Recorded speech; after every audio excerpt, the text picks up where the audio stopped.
What if the maddest house in Gotham was the only place sane enough to tell the truth? This is the story of Batman, Gotham City's grim protector, a man who fights not with powers but with iron discipline and an unbreakable will to keep chaos from swallowing his city. Behind those gates sits Arkham Asylum, the infamous home for Gotham's criminally insane, where the city locks away the monsters it created rather than the ones it can't explain. On the 1st of April, everything goes wrong. The inmates seize control of the asylum, taking doctors and guards hostage, turning the halls of treatment into a stage for chaos. Behind it all is the Joker, Gotham's most notorious madman, a grinning agent of pure chaos who has orchestrated this uprising simply because he finds order unbearably funny. He calls Batman directly and invites him inside, promising to release the hostages only if Batman comes alone into the one building built to break minds like his. Batman knows it's a trap, but with innocent lives on the line, he has no real choice. He walks through the gates knowing this night will test more than his fists. Inside, he finds Dr. Ruth Adams, the asylum's psychiatrist, one of the few staff members still trying to reason with the patients instead of simply fearing them. She warns him that this house is more dangerous than he realizes, that its madness didn't start with the Joker. It began over a century ago with the man who built it. That man was Amadeus Arkham, a brilliant young psychiatrist who, decades earlier, turned his own family mansion into a hospital for the criminally insane, believing madness could be cured with compassion. His mission wasn't only professional, it was personal, born from watching his own mother suffer inside her mind with no one able to help her. Elizabeth Arkham, his mother, had been tormented by visions and voices for years. Amadeus kept her in the very house he would later turn into his asylum, determined to understand what he couldn't cure. When she finally died, Amadeus was devastated, but he told himself her death gave his work meaning. If he could heal others like her, her suffering wouldn't have been for nothing. One light remained in his life, his daughter Harriet, a warm, gentle young woman who reminded him that not everything in the house had to end in tragedy. Among his patients was Martin Hawkins, a violent man everyone called Mad Dog, whose progress under Amadeus's care seemed, for a while, like proof his methods actually worked. But Amadeus was wrong. Hawkins broke free one night, and in a moment of pure animal violence, he murdered Harriet before anyone could stop him. Grief shattered whatever restraint Amadeus had left. The man who built his life on healing the broken now wanted only one thing: to make Hawkins suffer.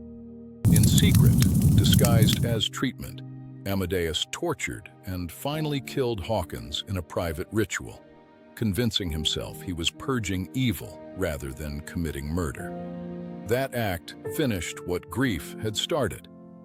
Amadeus's own mind gave way completely, and the man who founded the asylum ended his life locked inside his own institution. Just another patient in a cell. Ruth finishes the story back in the present, telling Batman that Arkham was never built on sanity at all. It was built on grief, guilt, and one man's slow collapse dressed up as science. Understanding the house's history changes nothing about tonight's danger. Batman presses deeper into the asylum's twisting halls to find the hostages and the Joker before the night gets worse. The first patient he meets is Two-Face, once the respected district attorney Harvey Dent, now unable to make a single decision without flipping a scarred silver coin to decide it for him. Ruth has been quietly working with him, hoping to break his dependence on chance. She offers him a special coin, one with the same face on both sides, so that whatever he chooses, the outcome will finally be his own. But Two-Face reacts with fury instead of gratitude. To him, the coin isn't a crutch. It's the only fairness left in a world that ruined his face and his life. Take away the chance, and he fears there's nothing left of him at all. As Batman moves on, the asylum offers no easy path. In one ruined room, Scarecrow ambushes him with hallucinogenic fear toxin, twisting the halls into nightmares built from Batman's own deepest terrors. He fights through it and stumbles into a grotesque tea party staged by the Mad Hatter. Every room in this house seemingly built to trap a different kind of broken mind, his own included.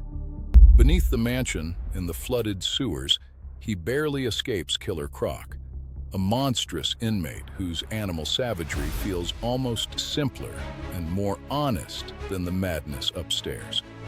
Further in, he faces Clayface, a patient whose very body has no fixed shape or face, a living mirror of the identity crisis the asylum seems designed to inflict on everyone who enters it. Exhausted and battered, Batman starts hearing something strange in the walls.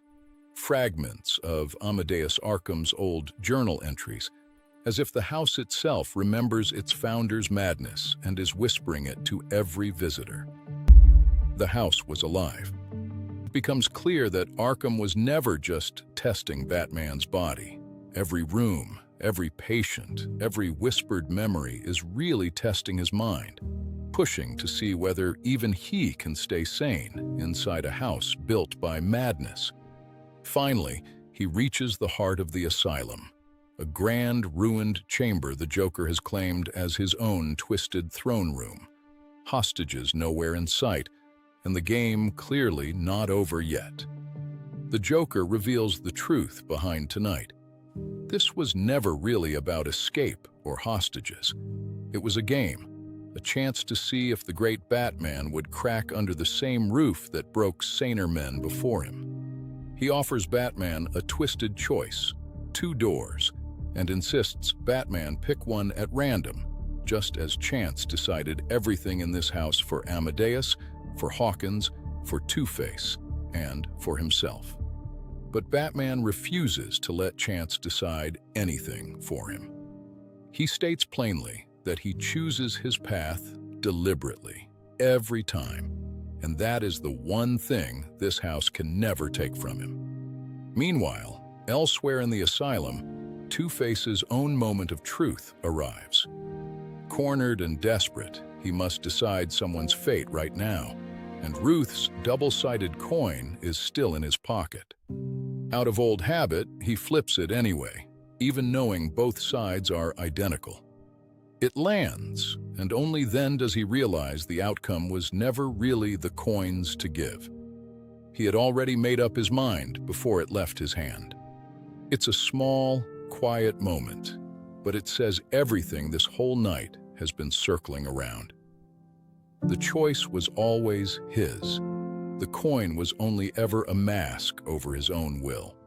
Back with the Joker, Batman is led, or perhaps leads himself, down to the hidden chamber below the asylum, the same black mass room where Amadeus Arkham once destroyed himself, completing his final, terrible ritual. One fatal mistake. It's a bluff. There is no blade, only a mirror shard, and the Joker's real weapon was never violence tonight. It was the suggestion, whispered again and again, that Batman belongs in this house just as much as anyone locked inside it. Batman doesn't deny it outright. He admits the house's darkness is real, even inside himself, but he insists that admitting it is exactly what keeps a man sane, while denying it is what destroyed Amadeus Arkham a century ago. With that, whatever hold the Joker's game had on the night breaks. Guards and doctors, freed and regrouped, storm in to retake control, subduing the scattered inmates room by room as dawn nears.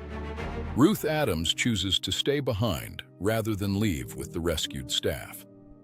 Despite everything this house has cost, she still believes patients like Two-Face deserve someone willing to keep trying to reach them. Batman walks back out through the same iron gates he entered by, the Joker's mocking laughter still echoing faintly behind him as the storm finally begins to clear. He leaves understanding something he hadn't fully grasped when he arrived. Arkham was never just a building for locking away the insane. It was a mirror, built from one grieving man's collapse, reflecting back whatever darkness its visitors carried inside them. And that, in the end, is the quiet lesson of that serious house on serious earth. Sanity was never guaranteed to anyone who walked its halls. Not Amadeus, not Harvey, not even Batman. It was always a choice, made new again every single day.